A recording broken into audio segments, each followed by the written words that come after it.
Hello दोस्तों, कैसे हो आप। तो आज की कहानी का नाम है हमारा कछुआ और खरगोश। तो देखते हैं क्या है कहानी में। कछुए और खरगोश की दौड़ तो याद है ना। उस दौड़ के बाद जानवरों के पूरे राज्य में सभी कछुए और खरगोश के बारे में चर्चा करने लगे। आलस के कारण खरगोश दौड़ हार गया।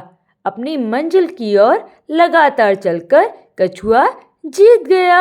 अपनी जीत पर कछुआ इतराया नहीं। अपनी हार पर खरगोश ने भी खुद को अपमानित महसूस नहीं किया। ना ही उसे कछुए के प्रति जलन हुई। कुछ दिनों बाद उस जंगल के राजा को पड़ोसी राजा के साथ जरूरी काम पड़ा। उनकी बातचीत तुरंत होनी जरूरी थी, लेकिन बहुत सारे कार्यों में उलझे होने के कारण राजा के लिए पड़ोसी राज्य जाना संभव नहीं था। अतः राजा ने खरगोश और कछुए को बुलाया और कहा, तुम दोनों में से किसी एक को पड़ोसी राज्य जाना पड़ेगा। मेरा संदेश उन्हें देकर उनका जवाब लेकर एक दिन के अंदर वापस आना होगा। पड़ोसी राज्य पहुंचने का रास्ता कांटों और पत्थरों से भरा था। बीच में दो नदियां भी थी। कछुए और खरगोश दोनों के लिए रास्ता आसानी से तय करना मुश्किल था। दोनों ने मिलकर एक योजना बनाई।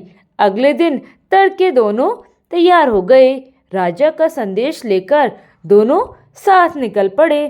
जंगल के रास्ते में खरगोश कछुए को अपनी पीठ पर बैठाकर तेजी से दौड़ा। रास्ते में जब नदी आई तब कछुए ने उसको अपनी पीठ पर बैठाकर नदी पार कराई। फिर खरगोश ने कछुए को अपनी पीठ पर बैठाकर दौड़ लगाई। दूसरी नदी आते ही कछुए ने अपना काम किया। इस तरह दोनों मिलकर बहुत जल्दी अपनी मंजिल तक पहुंच गए। राजा से बातचीत करके वे वापस समय से लौट ही आए। राजा ने दोनों की खूब प्रशंसा की। तो दोस्तों, कैसी लगी आपको यह कहानी। इस कहानी में देखो खरगोश और कछुए की कितनी अच्छी दोस्ती की मिसाल दी जाती है कि दोनों ने मिलकर आसानी से कैसे रास्ता आसान कर दिया। तो अगर आप भी मिलकर ऐसे अपने दोस्तों के साथ काम करेंगे तो किसी भी काम को बहुत ही आसानी से कर सकेंगे। इसीलिए बोलते हैं हमेशा मिलजुल कर रहना चाहिए और हर किसी से दोस्ती करनी चाहिए। चलो अब मिलते हैं अब अगली कहानी में। Bye bye.